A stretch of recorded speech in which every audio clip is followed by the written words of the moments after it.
من فيض مولانا الغفور قرآن رب العالمين جاء لنا نبراس نور فيه السعادة واليقين أسمى المعاني في السطور نسمو بها دنيا ودين نلقى الشفاعة في النشور بدلائل النور المبين في حفظه تحلو الأمور ما خاب من يرجو المعين نلقى الشفاعة في النشور بدلائل النور المبين بدلائل النور المبين.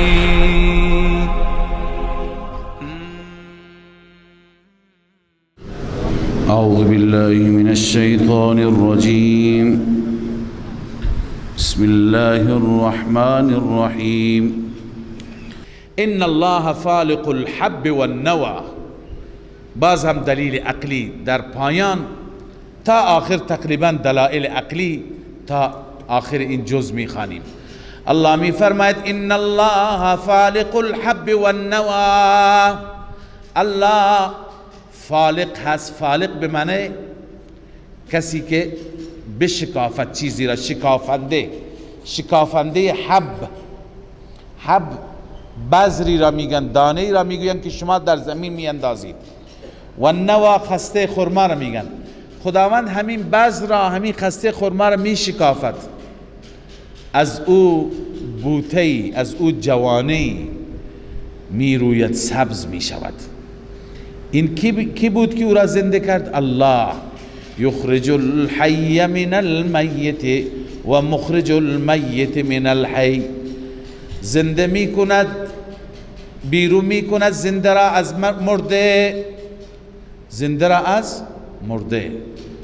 گفتیم مصداقهای زیادی داره، مثل اینکه انسان زنده را از نطفه مرده، مرغ زنده را از تخم مرغ زنده، یا مؤمن را که زنده هست از کافر که چیه؟ مرده هست. و مخرج المیت من الحی. همه این صورت ها را برعکس بیرون میکند میت را از حی. ذالکم الله. این ذاتی که این قدرت را دارد الله هست. فانا تؤفکون. به کدام سمت و سو شما برگردانده میشوید؟ فالق الاصباح. الله آن ذاتی است که شکافنده صبح است، یعنی به وسیله صبح در وسط شب شکافی ایجاد میشه. و جعل اللیل سکنا. الله شب را برای شما موجب آرامش قرار داد. و الشمس و القمر و حسبانا. و خورشید را و ماه را موجب حساب و وسیله حساب. ذلك تقدیر العزیز العلیم. این اندازه اون ذاتی هست که عزیز و علیم است، غالب هست و داننده هست. هو الذی جعل لكم النجوم. الله می فرماید الله آن ذاتی هست که قرار داد برای شما ستاره ها را، لتهتدوا بها فی ظلمات البر والبحر، تاکه راهنمایی بشوید به وسیله این ستاره ها در تاریکی بر و بحر.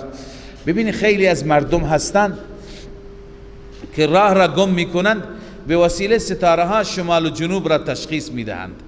خب مردم قدیم بیشتر وارد بودند، امروز کمتر. اما در دریا امروزه هم خیلی وقت میشه که ملوانان، ناخدایان، کشتیرانان میروند در وسط دریا، بعد از اون راه را نمیدونند، راهدارهای اونها کار نمی کند، ماهوارهای اونها کار نمی کند.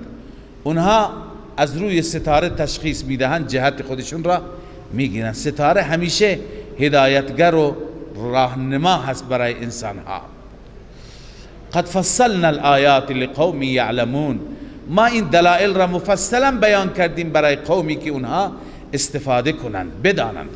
و هو الذی انشأکم من نفس واحده.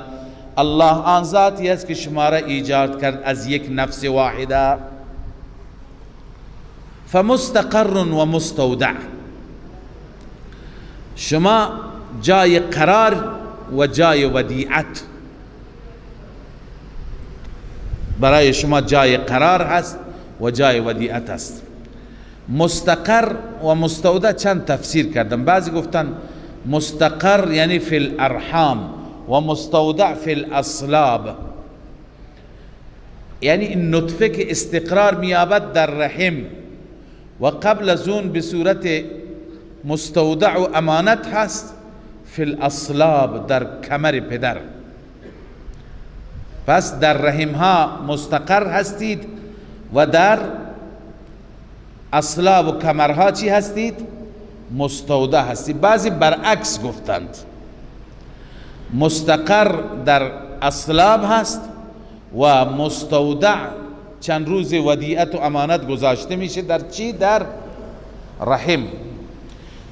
شیخ رحمه الله میفرماید مستقر دنیا هست و مستودع آخرت هست که اونجا سپرده میشوید. بعد در دنیا چند روز قرار دارید، بعدا سپرده میشوید به جهان آخرت.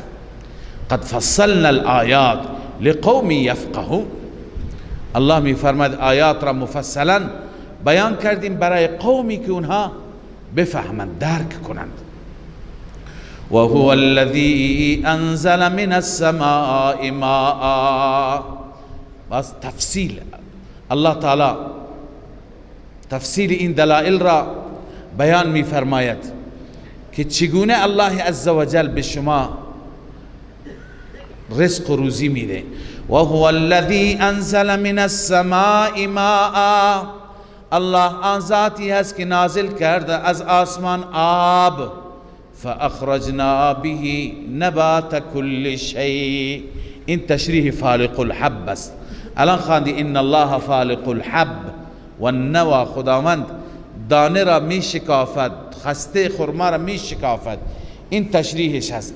فاخرجنا به نبات كل شيء، الله ابتداء آب نازل می کند و به وسیله اون سبزی هر چیز را از زمین می رویاند. فاخرجنا منه خضرا، الله می فرماید که ما بیرون کردیم، در آوردیم از آن سرسبزی. نخرج منه حبا متراکبا، سبزیجات و همچنین ما خارج می کنیم از آن دانه های متراکب، بر هم دیگه سوار. می بینید یک خوشه هست، هزاران دانه بر هم دیگه متراکب است. و من النخل من طلعها قنوان دانیه، این تشریح النوا هست. فالق الحب و النوا، خدا خسته خرما را هم چی می کند؟ می شکافت، از وسطش جوانه کوچکی در میاد، آخر تبدیل به نخل میشه.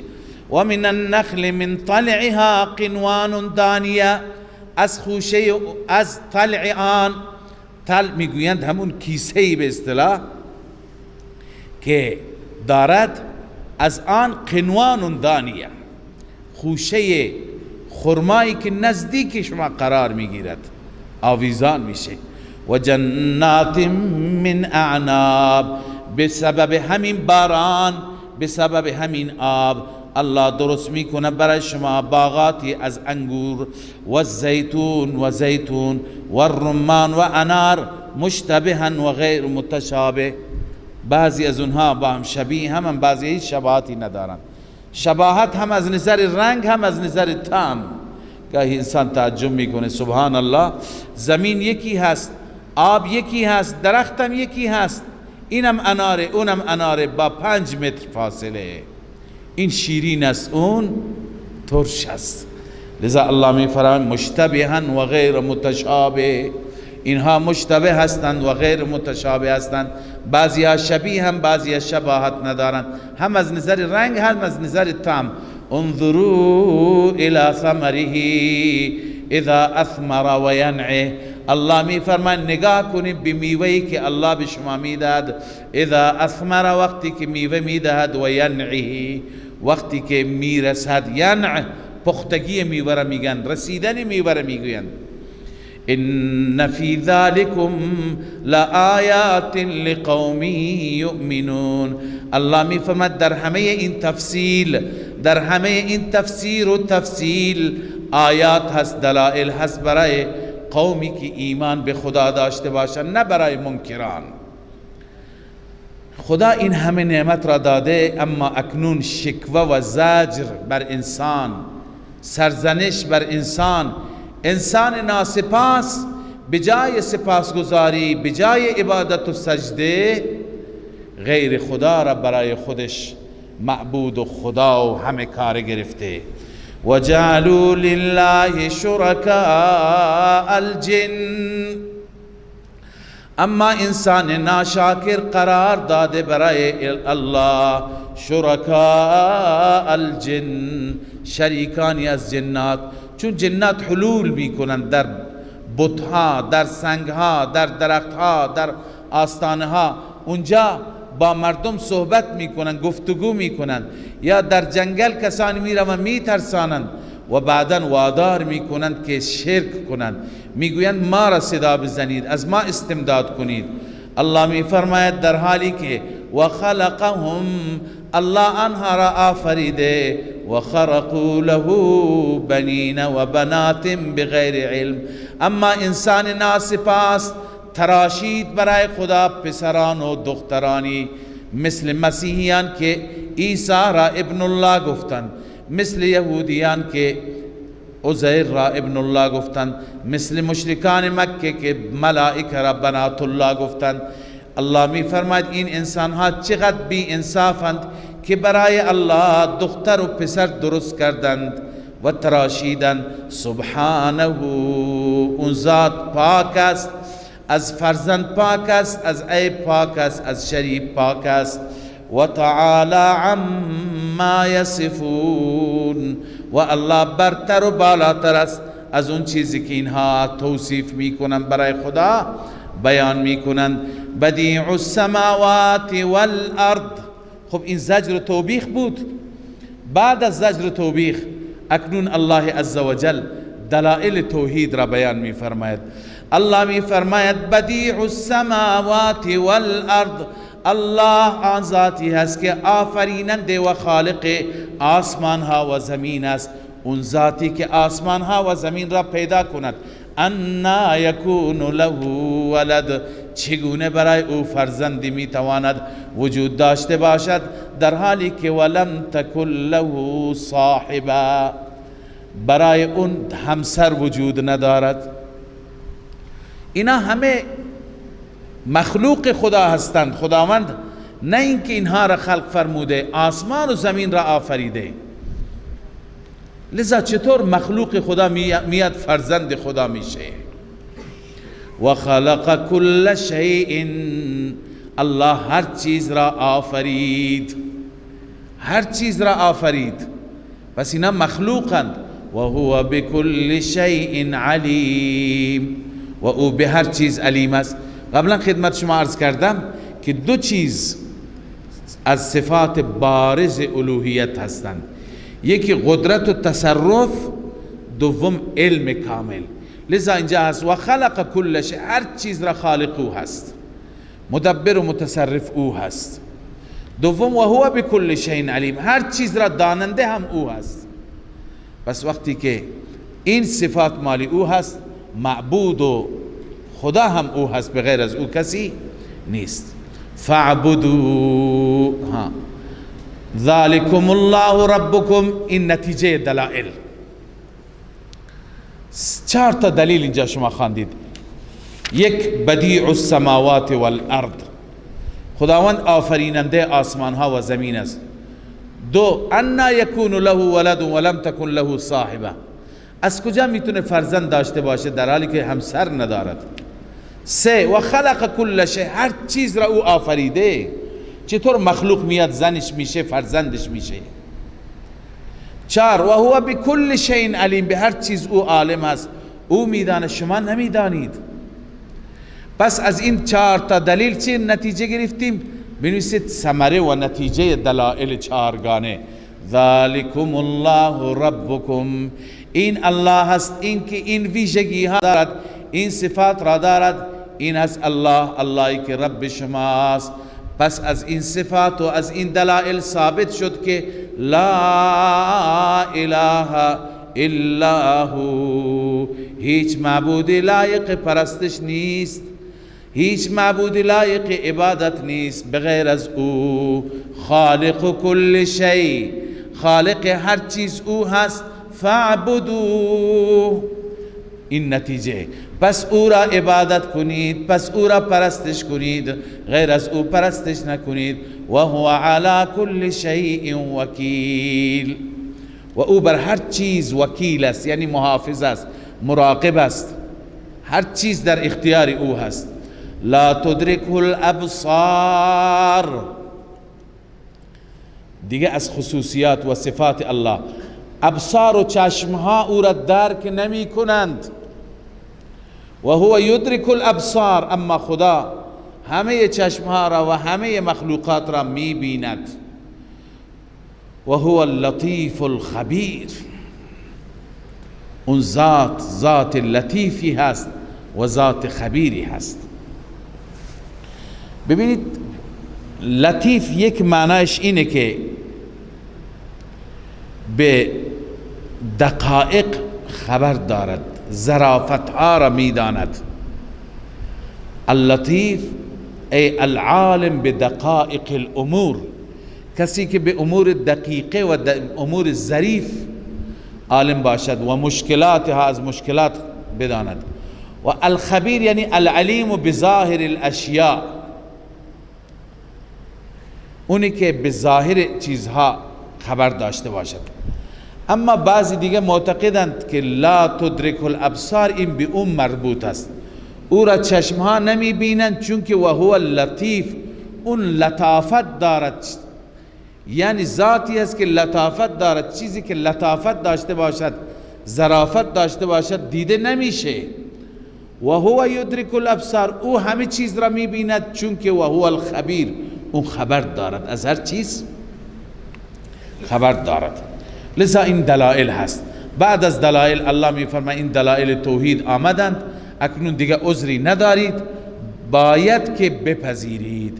الله می فرماید قد جاءکم بصائر من ربکم، همانا بصائر، بصائر بنویسید دلائل توحید، اون چیزهایی که موجب چی می شود؟ بصیرت میشه، موجب باز شدن چشم شما میشه، حقیقت را ببینید. دلائل دیگه قد جاءکم بصائر من ربکم، آنچه که موجب بصیرت و موجب روشنی چشم هست آمد. فمن ابصر فلنفسه، از این به بعد هر کسی چشمش را باز کند یعنی دلائل را ببیند، به نفع خودش هست. و من عمیه، هر کسی که نابینا بشه یعنی نبیند، به ضد و عناد بماند، فعلیها، بازم به ضرر خودش. و ما انا علیکم بحفیظ، من پیغمبر بر شما نگهبان نیستم، من فقط مبلغم، من رساننده هستم. و کذالک نصرف الآیات، این گونه ما بار بار برمیگردانیم آیات را. ولیقول، این ولیقول علت نیست، لام لام عاقبت هست، یعنی عاقبت این خواهد بود، نهایت و آخر الامر این خواهد بود که آنها میگویند درسته، تو اینها را یاد گرفتی. ولنبینه لقوم یعلمون، اون مشرکان که میگن تو یاد گرفتی، ولی فلسفه دیگه اینه که اینها را بیان میکنیم برای قومی که میدانند، یعنی مستفیدین، قومی که از قرآن بهره میگیرند. اما اکنون دلیل وحی، ای پیغمبر تو به تبلیغت ادامه بده، تو مایوس نباش. اتبع ما اوحی الیک من ربک، پیروی کن آنچه که وحی میشه به سوی تو از جانب ربت. لا اله الا هو، هیچ معبودی بغیر از او نیست. و اعرض عن المشرکین، از مشرکان اعراض کن، از مشرکان روگردانی کن. اما دلیل اعراض چیه؟ چرا پیغمبر باید از مشرکان اعراض کند؟ الله میفرماید ولو شاء الله ما اشرکوا، اگر خدا میخواست اینا شرک نمیکردند. سوال و جواب را دیروز خواندیم. پس خدا نخواست، چرا؟ ولی اون خواست جبری را خدا نخواست، ایمان اجباری را. اگر خدا میخواست اینا را مجبور میکرد ایمان بیاورند، اما خدا اون کار را نکرد. گفتیم جوابش در آیه دیگه هست ولکن لیبلوکم ولکن لیبلوهم. خدا میخواد اونا را امتحان بکند که آیا ایمان با خوشی خودشون میارند یا نه. و ما جعلناک علیهم حفیظا، باز هم ما تو را ای پیغمبر به عنوان نگهبان نفرستادیم. و ما انت علیهم بوکیل، تو ضامن اونها هم نیستی، فردا از تو سوال بکنیم نخیر. ولا تسبوا الذین، اما باز می‌دارد از اینکه به صورت مشاتمه با کفار صحبت بشه، یعنی سب و شتم. ببینید سب و شتم چیزی هست که خداوند نمیپسندد، حتی برای دشمنان خودش نمیپسندد. اینا دشمنان خدا هستند، مشرکان و معبودان باطله که اونها قرار دادند، اونها برای خدا پشیزی هم ارزش ندارند. خداوند در قرآن تشبیه به مگس داده، تشبیه به عرض کنم که عنکبوت داده، تشبیه به پشه داده، یعنی برای خدا ارزشی ندارند. ولی با وجودی که ارزشی ندارند، خدا میفرماید دشنامشون ندید، چون دشنام دادن موجب میشه که اونها خدا را دشنام بدند. این خوب نیست، این درست نیست.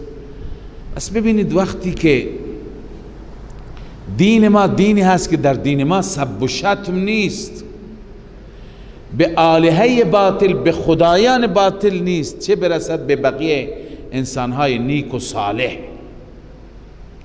متاسفانه بعضی ها سب و شتم را، دشنام دادن را مذهب میدانند و میگن لازم هست.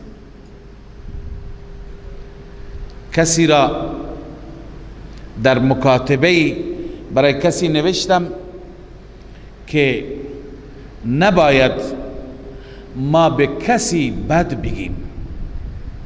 هر کسی بد بوده جواب خدایش را خودش میده. نباید ما به کسی بد بگیم، نباید ما کسی را، بالخصوص کسانی که محسن ما بودند، کسانی که بر ما احسان کردند، موجب ایمان ما شدند، موجب نور در قلوب ما شدند، اصحاب و یاران پیامبر که از همه چیز گذشتند، نباید سب و شتم بکنیم. اون بنده خدا نوشت به ما گفته شده که اگر شما به مشکلی مواجه شدید فلان فرد را لعن و نفرین کنید، موجب مشکلتون حل میشه. اینقدر مردم را به تاریکی راهنمایی کردن، به سوی تاریکی فراخواندن. مگر دین سب و شتم است؟ دین اسلام دین رحمت است، دین محبت است، دین اخلاق هست، اخلاق مداری هست، نه سب و شتم. لذا اینهایی که میخواهند دین را تبلیغ بکنند ولو با سب و شتم، اینها بر روش نبی ما، پیغمبر ما نیستند. روش پیغمبر ما ناصحانه هست، خیرخواهانه هست، بالحکمت والموعظة الحسنه. روش قرآنی است، ادعو الى ربک بالحکمت والموعظة الحسنه، با موعظه حسنه. نباید به طرف ولو این که مخالف ما هست، خصم ما هست، مسیحی یهودیه، نباید به او توهین بکنیم، به مقدساتش توهین بکنیم، نباید به صورت مناظرانه، کوبنده، زننده او را متنفر بکنیم، سعی بکنیم پشتش را به زمین بزنیم، سعی بکنیم شکستش بدیم، سعی کنیم رسوایش بکنیم، خجلش بکنیم. این موجب ضد و عناد بیشتر میشه. باید خیرخواهی باشد. دیروز خواندیم هر پیغمبری میگه انما انا لکم ناصح، من خیرخواهم. باید دعوتگران که جانشینان پیامبرانند باید ناصح باشند، خیرخواه باشند. ببینید خداوند اینجا میفرماید مشرکان نه، بلکه خدایان باطل مشرکان را شما سب نکنید، دشنام ندید. ولا تسبوا الذين يدعون من دون الله، شما دشنام ندهید آنانی را که یدعون من دون الله، غیر از خدا میخوانند. اینجا دو تفسیر است البته، یکی خود مشرکان هستند که غیر از خدا میخوانند، اما یکی هست که اینجا هم مقدر است، الذین یدعونهم، یعنی اون بتانی را که اونها را میخوانند. این درست‌تر است، چون اونها مقابله به مثل میکنند. فیسب الله عدوا بغیر علم، پس آنها دشنام میدهند به خداوند عدوا، از روی عداوت، ندانسته، جاهلانه. ببینید اینجا سوالی هست. اون سوال اینه که ما قبلا خواندیم، در مقدمه خواندیم که مشرکان خدا را قبول داشتند، از خدا هم می ترسیدند. در همین قرآن خواندیم که در مصائب بزرگ گاهی اونها از خدا استمداد می کردند، از خدایان باطل خودشون نمی کردند، ذات حق را قبول داشتند. چطور ممکنه اونها که خدا را قبول دارند خدا را دشنام بدهند؟ ببینید جوابش اینه که دشنام دادن اونها، بد گفتن اونها نسبت به ذات باری تعالی عز اسمه نیست، بلکه به دلیل اینکه ما اونها را به ضد و به عصبانیت وادار کرده میشه. گاهی اونها بر عصبیت می آیند، در حالت غیظ و غضب این کار را می کنند. چنانچه مسلمان هم گاهی این کار را می کند. گاهی مسلمان هم عصبانی میشه در حالی که مسلمان خدا را قبول داره ولی کلمه کفر به زبان میره، علیاذ بالله به خدا بد و بیراه میگوید. پس شما موجب نباشید که کفار را به خشم بیارید. معنیش اینه به مقدسات اونها چنان توهین کنید، چنان تحقیر کنید که اونها هرچی به زبانشون هست از بس که عصبانی بشند به زبانشون هست به شما بگویند. اینجا آلوسی گفته ولا اشکال، اینجا اشکال و سؤالی ایجاد نمیشه. چرا؟ بناء على ان الغضب والغیظ قد يحملهم على ذلك، چون که غضب و غیظ اونها را بر این چیز وادار میکنند. الا ترى على ان المسلم قد تحمله شدت غیظه على التکلم بالکفر، میفرمان نمیبینی گاهی مسلمان وقتی که شدت و غیظ بر او فشار می آورد او کلمه کفر بر زبان می آورد. لذا الله می فرماید كذلك زینا لكل امة عملهم، این چنین ما برای هر امتی مزین کردیم عملش را. عمل شرکی انجام میده، عمل کفری. ثم الى ربهم مرجعهم، سپس به سوی پروردگار رجوع آنهاست. فینبئهم بما كانوا یعملون، الله آنها را خبر میده به آنچه که عمل کردند. و اقسموا بالله جهد ایمانهم، الله می فرماید زجر است، توبیخ است. آنان سوگند خوردن به الله جهد ایمانهم، سوگند غلیظ، سوگندی که توش مبالغه باشد، نهایت قسم. چی گفتند؟ لئن جاءتهم آیة لیؤمنن بها، آنها سوگند خوردن که اگر پیش آنان آیه‌ای بیاوری، آیه مطلوبه، آیه که اونها میخواند، حتما ایمان میآورن به آن آیه. ای پیغمبر اعلام کن قل انما الآیات عند الله، اعلان کن جز این نیست که آیات نزد الله هستند. یعنی معجزه‌ای که شما میخواهید معجزه دست من نیست، دست خداست. و بعضم خدا میفرماید و ما یشعرکم، شما چه خبر دارید ای مسلمانان، انها اذا جاءت لا یؤمنون، اون آیه وقتی که بیاد ایمان نمی آورند. ببین اینجا خطاب به صحابه شد، به مسلمانان شد. چرا؟ چون که همونطور که رسول الله صلی الله علیه و سلم آرزو داشتند که معجزه بیاد که اونا ایمان بیاورند، صحابه هم همین آرزو را داشتند، همین تمنا را داشتند. گاهی مطرح میکردند کاش خدای عزوجل از معجزاتی که اینها میخواهند یکی را ظاهر میکرد تا اینها ایمان میآوردند. لذا خدای عزوجل به صحابه میگه و ما یشعرکم، شما چه خبر دارید؟ چنانچه امام رازی گفته حاصل الکلام ان القوم طلبوا من الرسول معجزات قومه، قوم از پیغمبر معجزات قوم را خواستند، ببخشید معجزات قویه، و حلفوا سوگند خورده انها لو ظهرت لآمنوا، اگر این معجزه ای که ما میگیم ظاهر بشه ما ایمان میآوریم. فبین الله تعالی و انهم و ان حلفوا علی ذلك، خدا بیان کرد اینا گرچه قسم خوردند الا انه تعالی عالم، خدا میدانه بانها لو ظهرت لم یؤمنوا، اگر معجزه ظاهر بشه اونها ایمان نمی آورند. و ما یشعرکم استفهام تعجبی هست، خبرداری یعنی عجیب است، انها اذا جاءت لا یؤمنون، ایمان نمی آورند. چرا؟ علت اینه و نقلب افئدتهم و ابصارهم، علت اینه که ما دلهای اونها را برگرداندیم و چشمای اونها را، دلهای اونها را بنویسه از قصد طلب حق، هیچ وقت برای طلب حق اراده هم نمی کنند، چشمهای اونها را از دیدن حق، اونها حق را نمی بینند.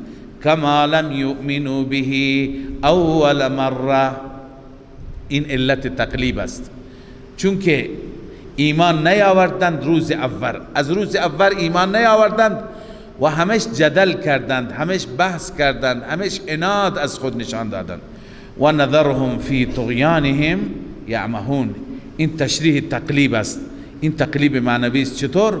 ما دلهاشون را برمیگردانیم، الله میفرماید آنها را میگذاریم در سرکشی خودشان، یعمهون سرگردان بشند، یعنی سرگردان میمانند، ایمان نمی آورند. مشرکان و قریش مکه آیه‌ای میخواستند، معجزه‌ای میخواستند که دلخواه اونها باشد. میگفتند که اون معجزه‌ای که ما میخواهیم، اون معجزه‌ای که ما میگیم نشان بده، ما ببینیم. اولا که معجزات به دست الله است، به دست پیغمبران نیست. دوما و ما یشعرکم انها اذا جاءت لا یؤمنون، شما چی میدونید که معجزه که بیاد هم ایمان نمی آورند، معجزه که بیاد هم ایمان نمی آورند. حال در این آیه مبارکه ولو اننا نزلنا، عناد اون کفار است، ضد اون کفار است، بیان عناد، بیان ضد، که اونطوری که آنان میگن اگر ما ملائکه بیاریم، ملائکه به جای خود مردها از قبر بلند شوند و با اینها صحبت کنند، هر چیزی که در گذشته همه را ما حشر کنیم، همه را روبرو ببینند، باز هم اینا ایمان نمی آورند، چون ایمان مقدر اینها نیست. اینها بر عناد خودشون استوارند، الا ان یشاء الله، مگر خدا بخواد، یعنی قدرت خدای عزوجل. چیزی دیگه هست که خدای تعالی با قدرت خودش بخواد ایمان بیارند، و الا اینها با هر آیه، هر معجزه‌ای که شما برایشون بیارید ایمان نمی آورند. بس اینجا بیان چی هست؟ بیان عناد هست، تفصیل اذا جاءت لا یؤمنون هست. الله می فرماید ولو اننا نزلنا الیهم الملائکه، اگر ما نازل کنیم به سوی آنان ملائکه را، که ملائکه بیاند همونطور که اونها خواستند. و کلمهم الموتى و مردها با آنان صحبت کنند. و حشرنا علیهم کل شیء قبلا، و اگر ما حشر کنیم از قبرها بلند کنیم هر چیز را قبولا، یعنی روبروشون همه چیز را قرار بدیم، همه چیزهایی که میخواهند ببینند. باز هم ما کانوا لیؤمنوا الا ان یشاء الله، آنان ایمان نمی آورند مگر اینکه خدا بخواهد. خدا قدرتش را استعمال کنه اون چیز دیگه هست، ولی خدا این کار را نمی کنه. خدا ایمان جبری نمی خواد. ولكن اکثرهم یجهلون، اما اکثرشان نمی دانند. آیات خدا را می بینند، دلائل می بینند، باز هم اونها ایمان نمی آورند. و كذلك جعلنا لكل نبي عدوا شياطين الانس والجن. الله می فرماید همچنین ما قرار دادیم برای هر پیغمبری دشمنانی که از شیاطین جن و انس هستند. یوحی بعضهم الى بعض زخرف القول غرورا، این شیاطین به همدیگه وسوسه میکنند. وحی به معنی وسوسه هست، به همدیگه وسوسه میکنن بعضیشان به بعضی. زخرف القول، سخنان زخرف یا کلام مزخرف، همون کلامی را میگویند که ظاهرش ملمع هست، زیبا هست، تهش درونش خوب نیست. اینجا مراد از زخرف القول یعنی باطل، سخنان باطل، سخنان بیهوده. شیاطین به همدیگه سخنان باطل وسوسه میکنن. چرا؟ غرورن. این علت یوهی هست، چون همدیگر را فریب میدهند، فریب دهنده همدیگه هستند. ولو شاء ربک ما فعلوا، اگر خدا میخواست این نمی کردند، یعنی وسوسه نمی کردند، ایحا همدیگر را وحی نمی کردند. اما ولکن لیبلوهم هست، خدا میخواد آنها را امتحان کند. فذرهم و ما یفترون، آنان را بذار با افترایشان، افترایی که درباره دین میکنند، آنچه که درباره دین ایجاد میکنند با اون بذار آنها را. ولتصغى الیه افئدة الذین لا یؤمنون بالآخرة وليرضوه وليقترفوا ما هم مقترفون. الله تعالی می فرماید که ولتصغى، این عطف است بر غرورا. غرور علت اول یوهی هست. اینها که به همدیگر وسوسه می کنند هدفشون چی هست؟ هدف فریب دادن. علت اول غرورن، شما بنویسید غرورن بنویسید، علت اول یوهی هست. ولتصغى علت دوم یوهی هست، یعنی اینها همدیگر را وسوسه میکنند تا فریب دهند و دیگه ولتصغى الیه، تا که تمایل ایجاد کنند دل اونایی که ایمان نیاوردند.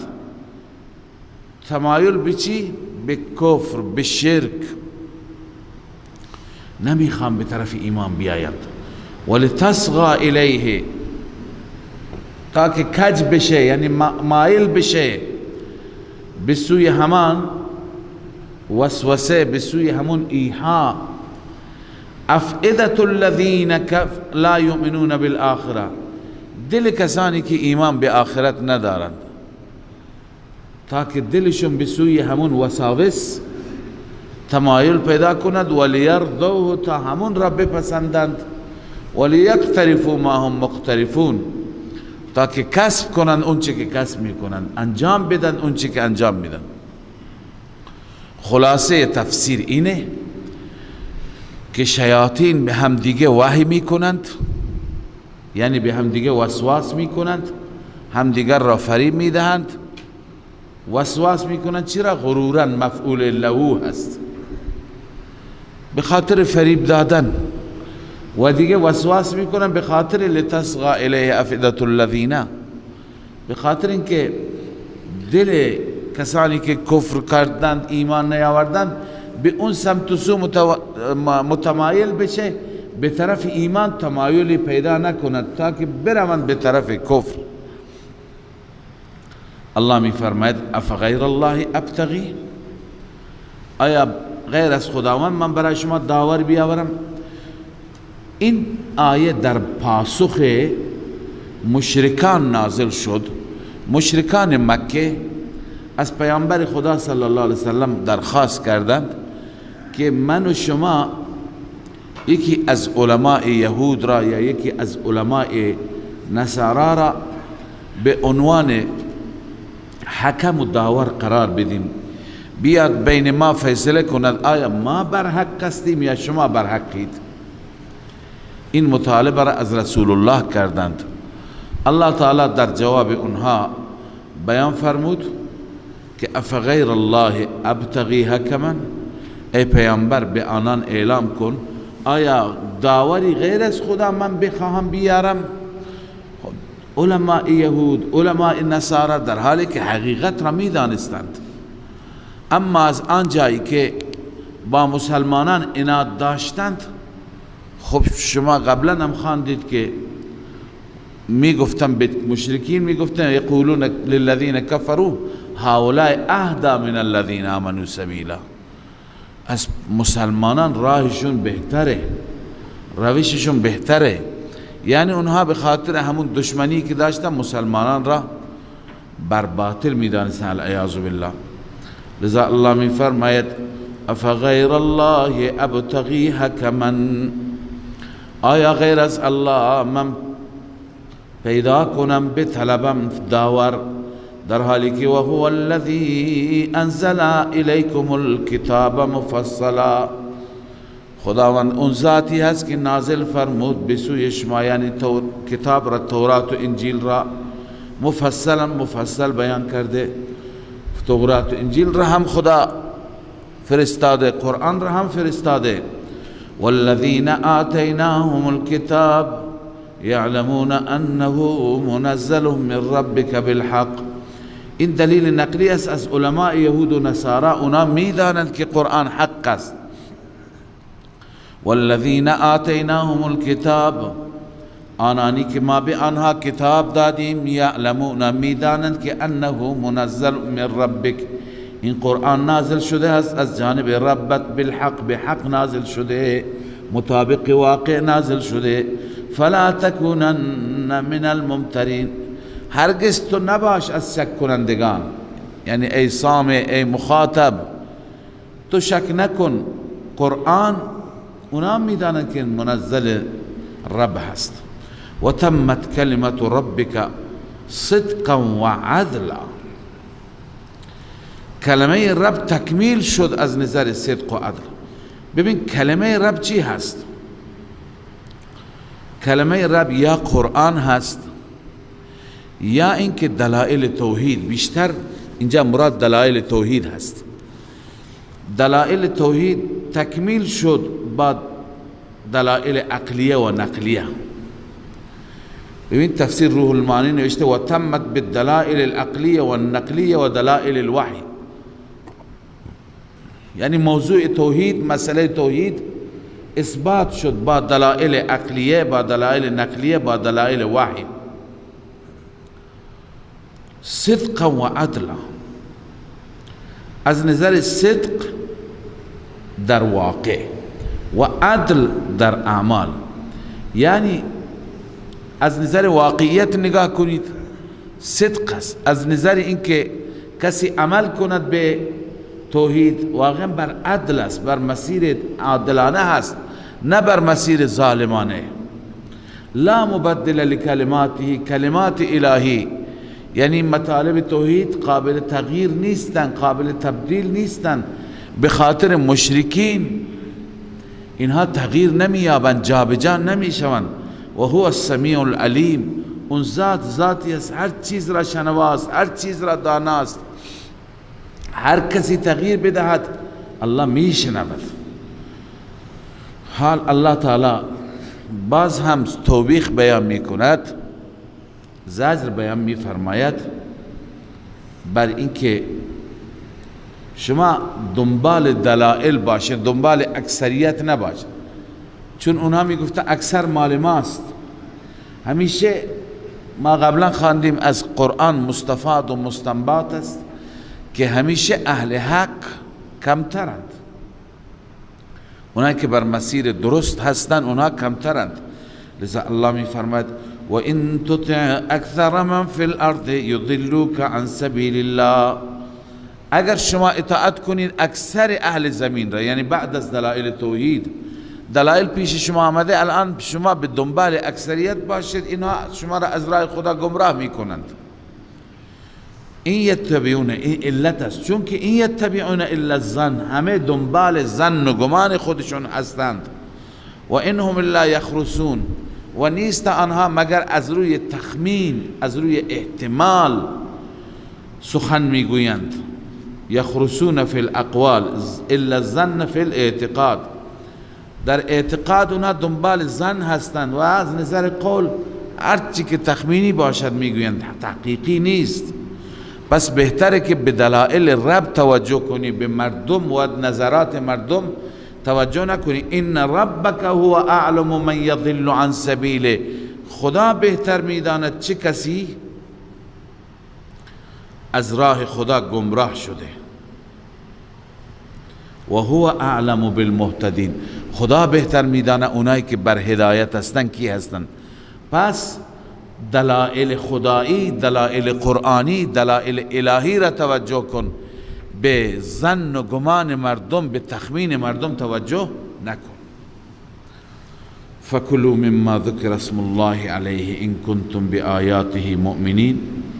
ما ابتداء در اول سوره انعام ذکر کردیم، عرض کردیم که مثل سوره مائده در این سوره هم نفی شرک اعتقادی و نفی شرک فعلی است. اما در سوره مائده شرک فعلی اول بود، شرک اعتقادی بعداً بود. اینجا عرض کردیم که شرک اعتقادی اول از شرک فعلی بعداً است، عکس اون سوره. الان از اینجا فکلوا مما ذکر اسم الله بخش دوم سوره هست، نفی شرک فعلی شروع میشه. ما چند بار خواندیم، عرض هم کردیم شرک فعلی اینه که یک انسان به خاطر تقرب خدایان باطل حلال خدا را حرام قرار بده یا حرام خدا را حلال قرار بده.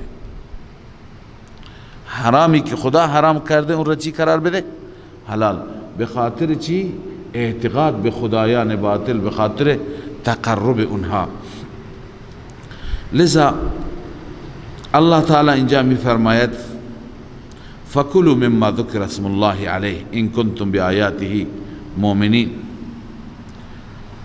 بیان تحریمات غیر الله است، یعنی اگر برای غیر خدا چیزی حرام شده اون حرام ندانید، حلال است به نام خدا ذبح کنید بخورید.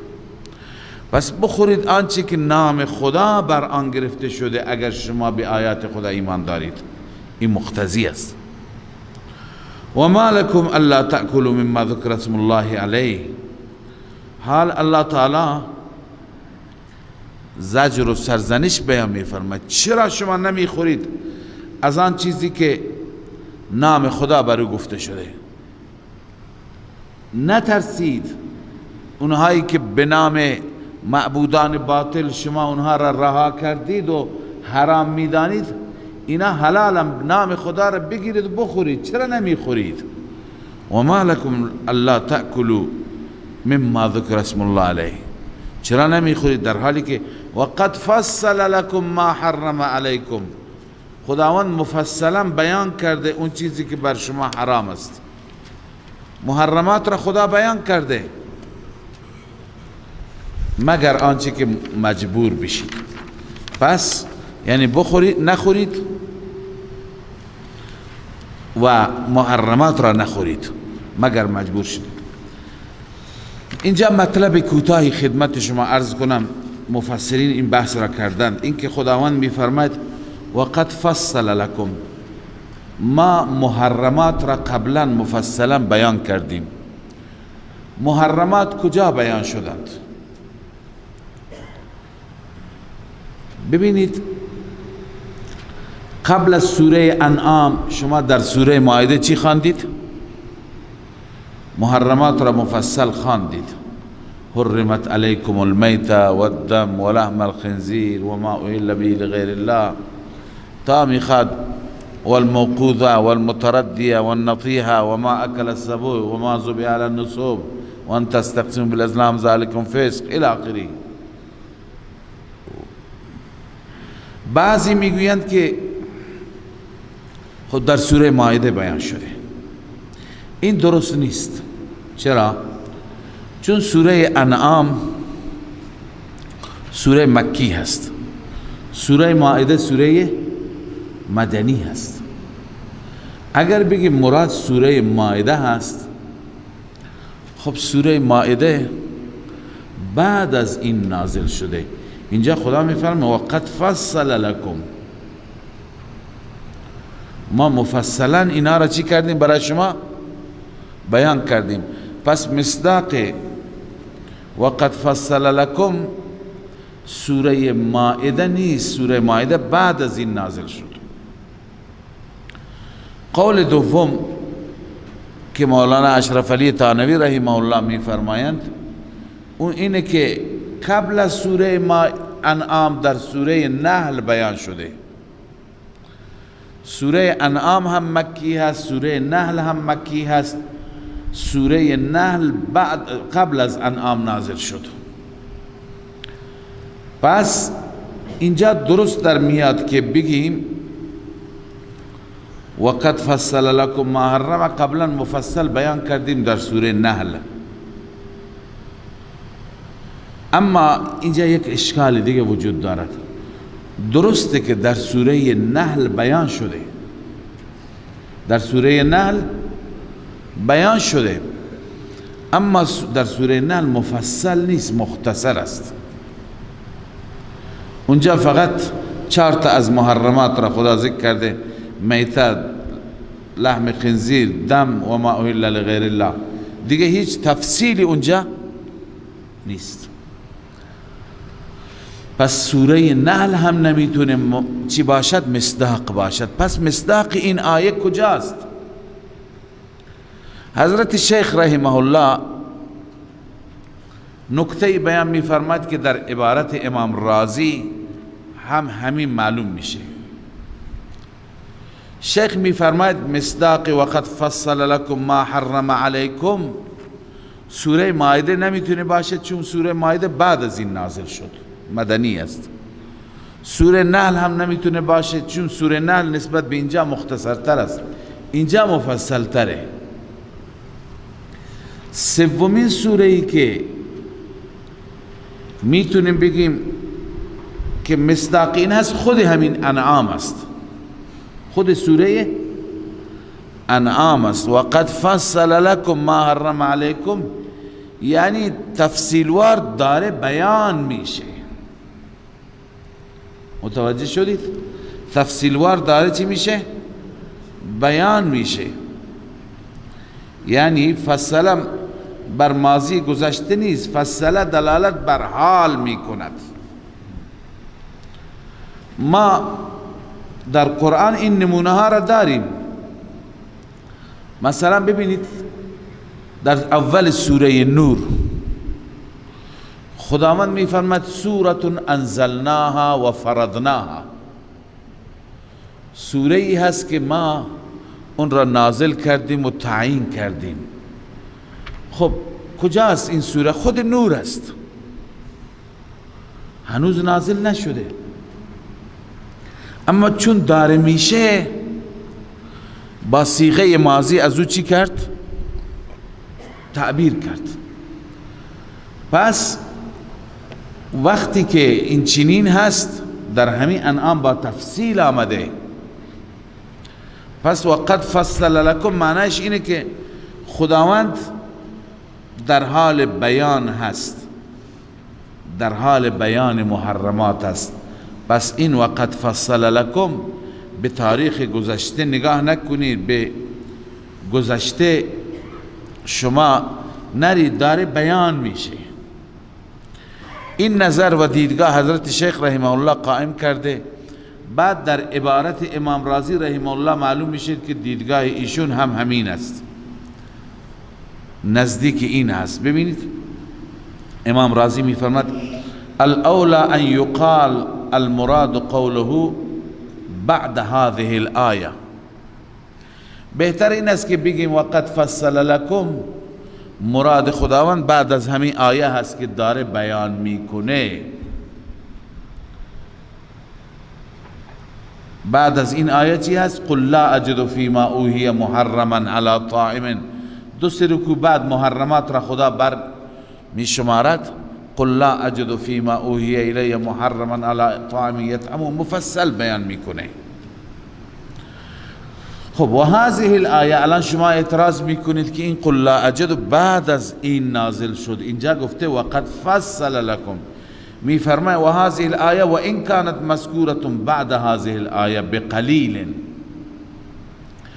گرچه آیه قل لا اجد اندکی بعد از آیه وقد فصل لکم هست، الا ان هذا القدر من التأخیر لا يمنع ان يكون هو المراد. اینقدر تأخیر کم مانع نمیشه که مراد این وقد فصل لکم همو باشد، این مانع نمیتونه باشه. پس بهترین مصداق وقد فصل لکم کجاست؟ خود همین سوره انعام است که در همین سوره ما در حال بیانیم، در حال تعریف کردن هستیم، در حال تفصیل هستیم. وقد فصل لکم ما حرم علیکم الا ما اضطررتم الیه، مفصل بیان کرده الله آن چیزی که حرام است بر شما اونها را حرام بدانید، الا ما اضطررتم الیه، مگر آنکه شما مجبور بشید به سوی آن مراجعه کنید. و ان کثیرا لیضلون باهوائهم بغیر علم، الله می فرماید بسیاری از مردم گمراه می کنند دیگران را با خواهشاتشان. اهوا قبلا خواندی آراء و افکار منحرفه و باطله بدون علم. ان ربک هو اعلم بالمعتدین، همانا رب بهتر میداند معتدین را، آنانی که از حد ایمان گذشتند، آنانی که از دایره ایمان خارج شدند. و ذروا ظاهر الاثم و باطنه، الله می فرماید تأکید تعمیل، اگر می خواهی که به اون عمل کنی بگذارید ظاهر الاسم و باطنه، گناه ظاهری گناه باطنی. ببین مراد از گناه ظاهری گناهی که با دست و پا و جوارح انجام میگیرد، مراد از گناه باطنی گناهی که با قلب انجام میگیرد. تفسیر خازن نوشته که المراد بظاهر الاسم افعال الجوارح، جواهر، افعال جواهر، و مراد از باطن افعال قلوب، دل. لذا الله می فرماید ان الذين يكسبون الاثم، همانا کسانی که گناه کسب می کنند، همانا کسانی که در پی گناه هستند، شرک می کنند، سیجزون بما كانوا یقترفون، تخویف اخروی، ان قریب پاداش داده می شوند به کیفر اعمالشان می رسند به سبب آنچه که کسب کردند. یقترفون یکتسبون. ولا تأكلوا مما لم يذكر اسم الله علیه، این بیان تحریمات الهی هست. اون حیوانی که نام خدا برو گفته نشده، و انه لفسق، همانا اون حرام است، یعنی به جای نام خدا نام غیر خدا برو گفته شده، از اون حیوان گوشتش نخور. و ان الشیاطین لیوحون الی اولیائهم لیجادلوکم. الله تعالی فرمود که شما از شیاطین پیروی نکنید. و ان کثیرا لیضلون باهواء بغیر علم ان الشیاطین لیوحی بعضهم الى بعض زخرف القول. چرا از اونها اتباع نکنید؟ چون که ان الشیاطین لیوحون الى اولیائهم لیجادلوکم. شیاطین وسوسه میکنن به سوی اولیائشان، دوستانشان. هدف اونها این است که بین شما جدال، بین شما اختلاف بیندازند، بالخصوص در مسائل. و ان اطعتموهم انکم لمشرکون. اگر شما آنان را اطاعت کردید شما مشرکید. آنان را اطاعت کردید منظور در عقاید و اعمال است. اطاعت شیاطین در چی هست؟ در عقاید و اعمال. اگر ها تبعیت کردید شما مشرک میشید. او من کان میتا، قال زجاج فیه دلیل. اینجا که خدا گفته انکم لمشرکون، امام زجاج ببینید چه استنباط میکند. میفرماید فیه دلیل علی ان کل من احل شیئا مما حرمه الله.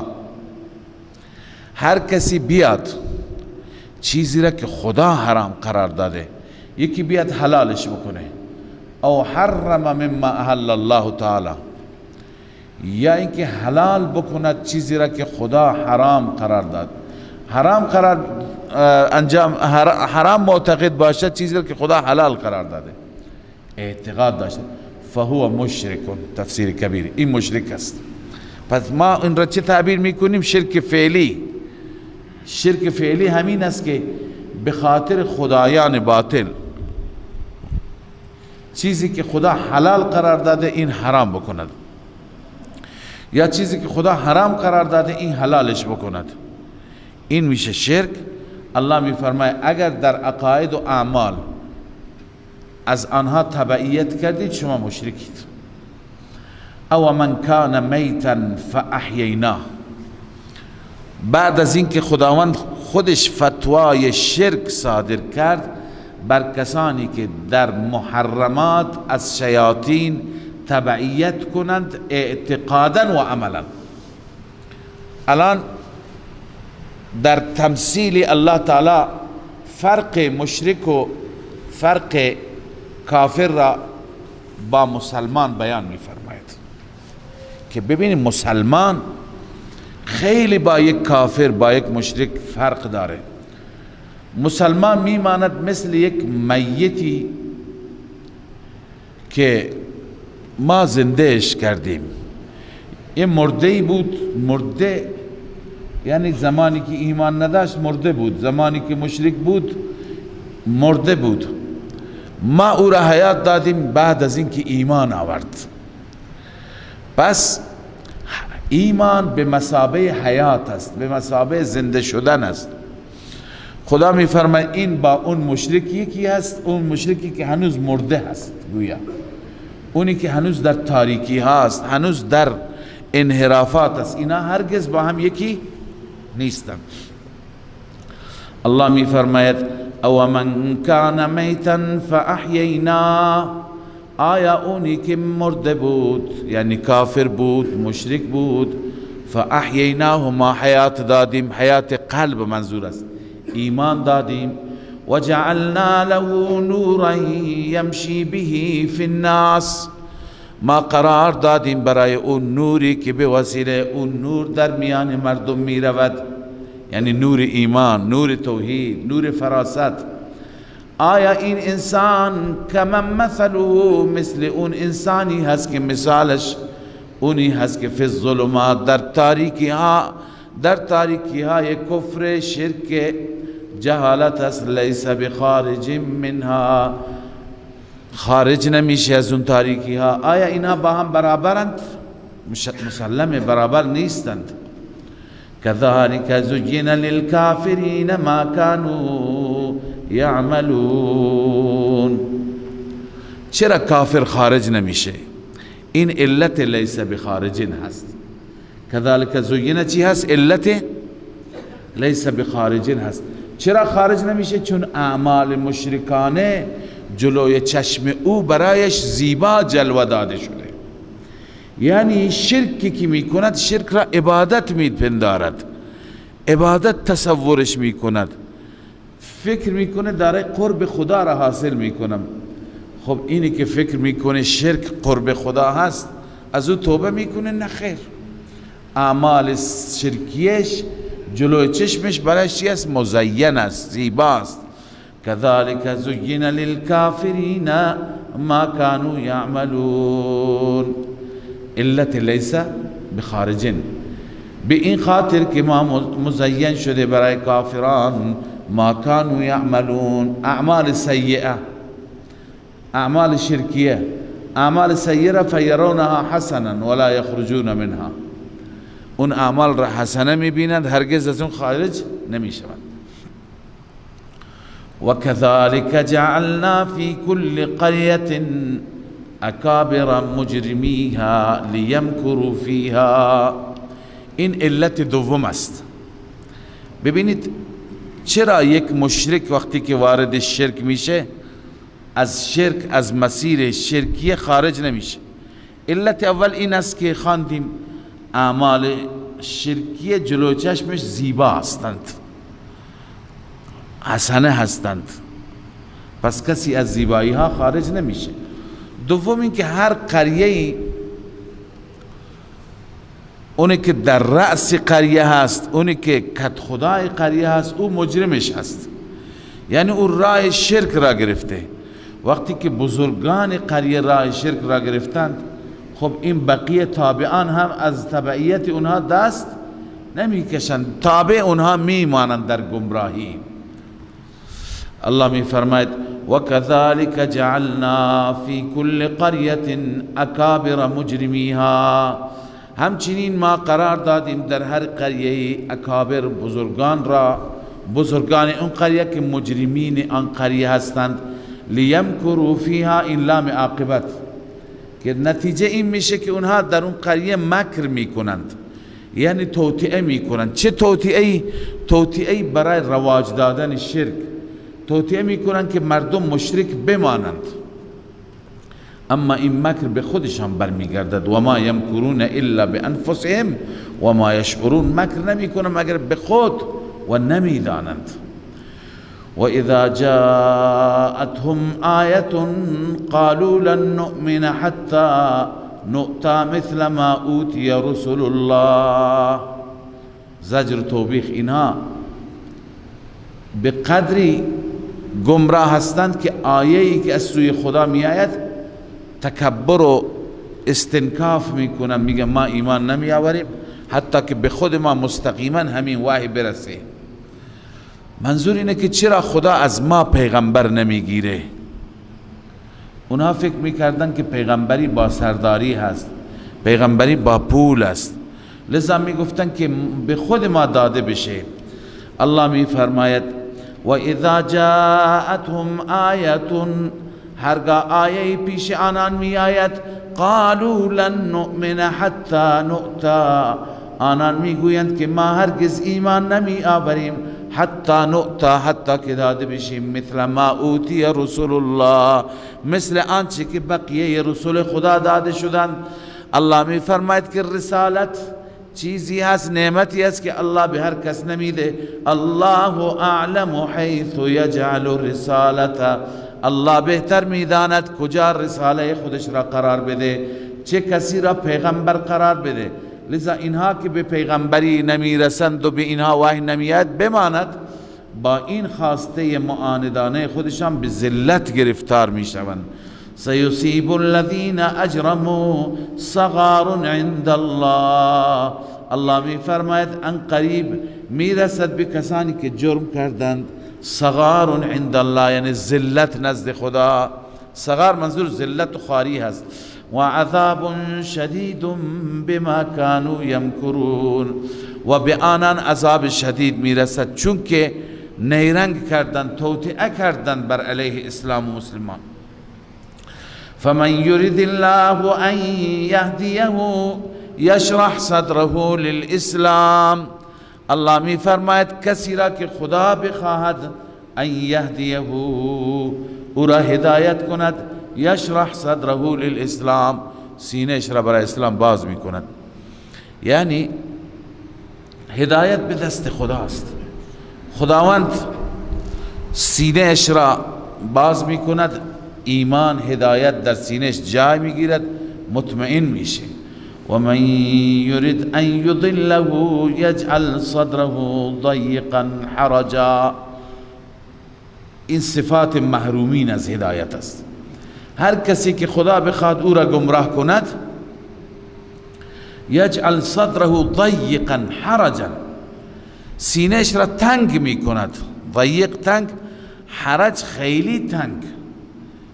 چنان بر او ایمان و هدایت و قرآن سخت و سنگین میشه که کأنما یصعد فی السماء، گویی که داره به آسمان صعود میکند. ببین بالا رفتن ممکن نیست، بالخصوص به آسمان. یک کوهی که بری شما میتونید برید، لذا مثل این میماند که بالایی داره میره با چه مشکلی، با چه سختی. خب یعنی الله تعالی این انسانی که گمراه شده برای اون چنان سخت هست، سخت قرار داده. کذالک یجعل الله الرجس علی الذین لا یؤمنون. این گونه خداوند رجس را، منظور از رجس و ناپاکی همون شرک است، شرک را بر کسانی که ایمان نمی آورند خداوند قرار داده. شرک مقدرشون است، شرک نصیبشون است. الان به ما مؤمنین بشارت میده، میگه و هذا صراط ربک مستقیما، این راه راست هست، صراط رب هست که مستقیم هست. این مسیری که شما بر او هستید، مسیر ایمان، مسیر توحید. قد فصلنا الآیات، ما مفصل آیات بیان کردیم، اما لقوم یذکرون، برای قومی که پند حاصل بکنند، منظور مستفیدین هستند. اینایی که پند حاصل میکنند، اینهایی که از شرک دوری میکنند، لهم دار السلام، برای آنها دار السلام هست. دار السلام یعنی جای امن، جای سلامتی، جایی که هیچ خطری برای اونها نیست. منظور از دار السلام بهشت است. این صفت سلامتی را بهشت دارد و برای آنها نزد پروردگار دارالسلام هست یا بهشت، یا اینکه امن و بقا. و هو ولیهم بما كانوا یعملون، خداوند ولی آنهاست، خداوند حامی آنهاست و دوست اونهاست. چرا خداوند اینها را دوست می‌دارد؟ بما كانوا یعملون، به سبب اعمال حسنه ایشان خدا دوستشون داره. پس ببینید این بشارت و مژده برای کسانی است که بر صراط مستقیم هستند، بر توحید هستند، شرک نمی کنند. اما اونهایی که شرک می کنند تخویف اخروی برایشون بیان میشه. الله می فرماید و یوم یحشرهم جمیعا، روزی که حشر می کند الله همگی را از قبرها بلند می کند. یا معشر الجن قیل لهم توبیخا به جنات گفته میشه.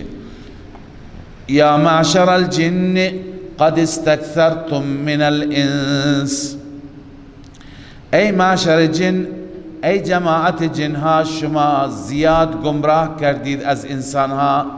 استكثرتم یعنی تابع کردید، گمراه کردید از انسانها. چرا؟ وقال اولیاؤهم من الانس، دوستانشان از انسانها، اقرار مجرمین است، یعنی اون انسانهایی که دنبال جنات بودند و گمراهی را پذیرفتند، شرک را پذیرفتند، الان اونجا اقرار میکنند. چی میگویند؟ ربنا استمتع بعضنا ببعض، بار الها استفاده کرد بعضی از ما با بعضی دیگر، یعنی ما از هم دیگه استفاده کردیم. و بلغنا اجلنا الذی اجلت لنا، و ما رسیدیم به اون میعادی که تو برای ما تعیین کرده بودید. یعنی خدایا ما از همدیگه استفاده کردیم در دنیا. ببینید استفاده کردن در چی؟ در شرک و گمراهی. علما اینجا نوشتن که استمتاع جن از انسیه، استمتاع انس از جن چیه؟ ببینید استفاده کردن انسان ها از جنات اینه که وقتی که جنات اونها را اذیت می کردند در جنگل در بیابان، انسان ها به جنات پناه می بردند، شرک می کردند، جنات را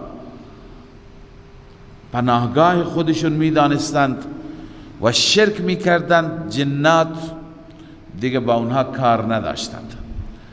الان پس این استمتاع انسان ها بود که از جنات کردند، بهره گرفتند. استمتاع جنات این بود که اونها دیگه پیش خودشون خوش بودند، خودشون را سادات می گفتند، در رأس می گفتند، ببینید انسان ها ما را اطاعت می کنند، انسان ها از ما کمک می خواهند، انسان ها به پناه ما می روند. به همین پناه رفتن اونا چی؟ دل خوش بود، دل خوش می کردند. ببینید همین تفسیر را ما به زبان علامه آلوسی و به زبان علامه اندلسی در بحر المحیط می خوانیم.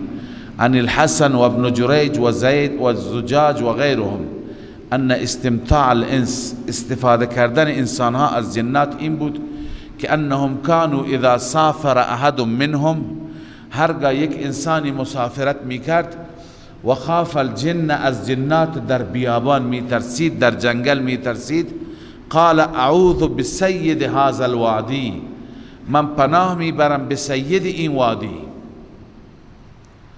یعنی اون جنی که در رأس این وادی هست. این دیگه استفاده کردن بود. و استمتاعهم بالانس، جنات چگونه از انسان ها استفاده می کردند؟ اعترافهم بانهم قادرون على اعاذتهم و اجارتهم، اونا پیش بقیه جنات چی می کردند؟ اعتراف می کردند ببین ما میتونیم انسان ها را پناه بدیم، ما میتونیم انسان ها را در کنف خود، در پناه خود نگه داشته باشیم. روح المانی.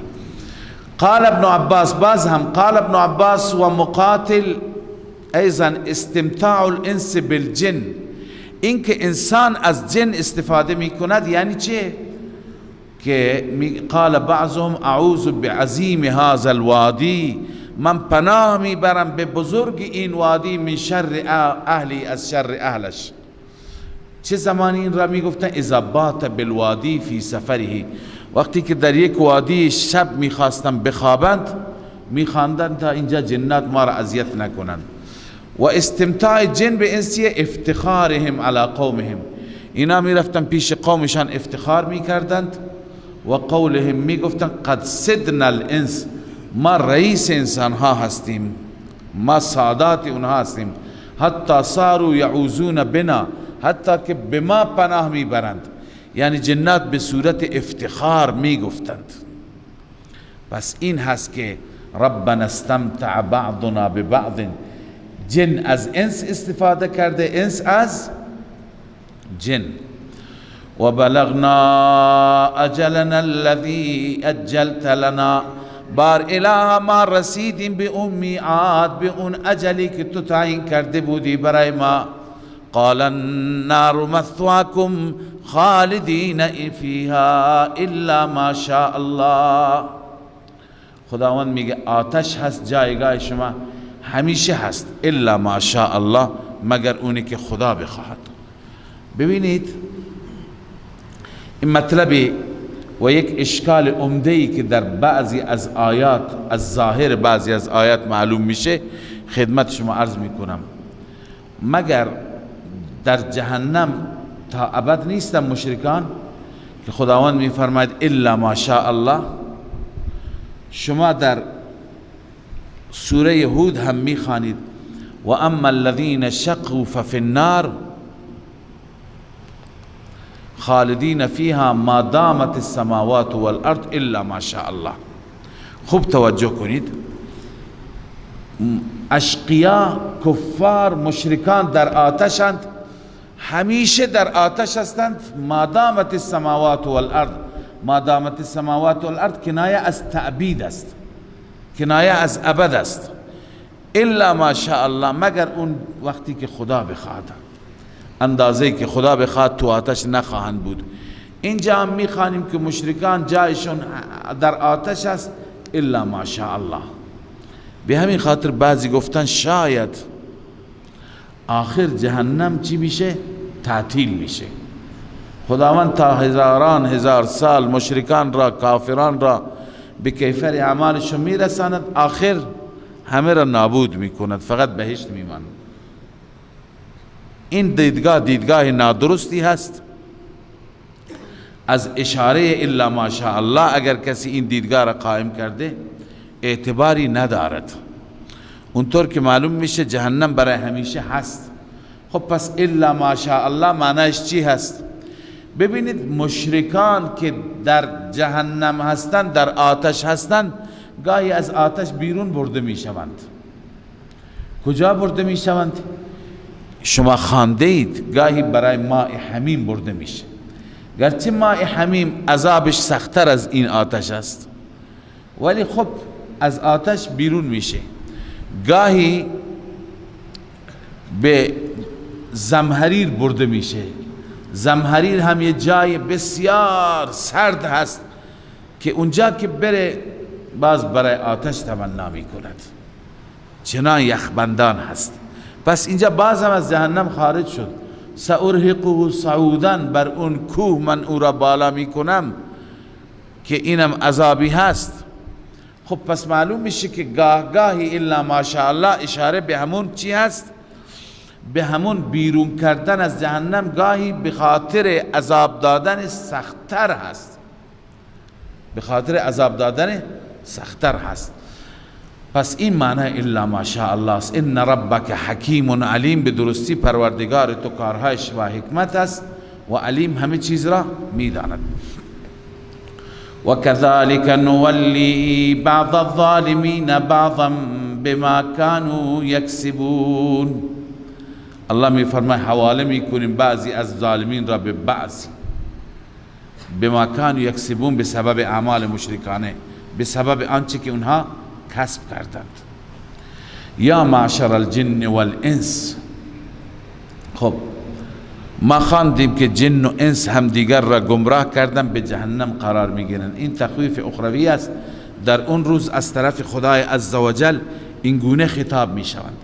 یا معشر الجن والانس الم یأتکم رسل منکم، ای جماعت جنات و انسان ها، آیا رسول از جانب پروردگار شما نیامد که یقصون علیکم آیاتی، آیات من پروردگار را بر شما تلاوت می کردند، بیان می کردند، و ینذرونکم لقاء یومکم هذا، و شما را از ملاقات این روز ترسانیدند، آیا نیامدند؟ اقرار مجرمین. قالوا شهدنا علی انفسنا، ما گواهی میدهیم بر نفس خودمون، بر خودمون. و غرتهم الحیات الدنیا، الله می فرماید آنها را دنیا و زندگی دنیا فریب داده. و شهدوا علی انفسهم انهم كانوا کافرین، الله می فرماید آنان بر خود گواهی میدهند که ما کافر بودیم، در دنیا کفر کردیم. ذلك ان لم يكن ربك مهلك القرى، ما قبلا خواندیم که الله فرمود الم یأتکم رسل منکم، مگر پیامبران نیامدند. الان حکمت ارسال رسول، پیامبران را خدا به این خاطر میفرستد که الله عزوجل اونها را از غفلت بیدار کند و عذاب وقتی که می آید، عذاب که می آید، ذلك ان لم یکن ربک مهلک القرى بظلم، خداوند هیچ قریه را به ظلم هلاک نمی کند. و اهلها غافلون، در حالی که اهلش چی هستند؟ غافل باشند. یعنی این هدف ارسال رسول است که رسولان را میفرستد تا اهل غافل نباشند. اگر پیغمبر نیاد خب اهل قریه غافل خواهند بود به خاطر نیامدن رسول. به این خاطر الله رسول میفرستد. ولکل درجات مما عملوا. خب بحث جن و انس بود. الله میفرماید هر یکی از جنات و انسان ها درجاتی دارن. ولکل ای لکل من الجن والانس، چه صالح باشند چه غیر صالح، برای هر یک درجاتی است از آنچه که عمل کرده. صالح درجاتش در صالحیت هست، صالح و بد درجاتش در بدیش هست. و ما ربک بغافل عما یعملون، رب شما غافل نیست از آنچه که اونها عمل میکنن. صدق الله العظیم.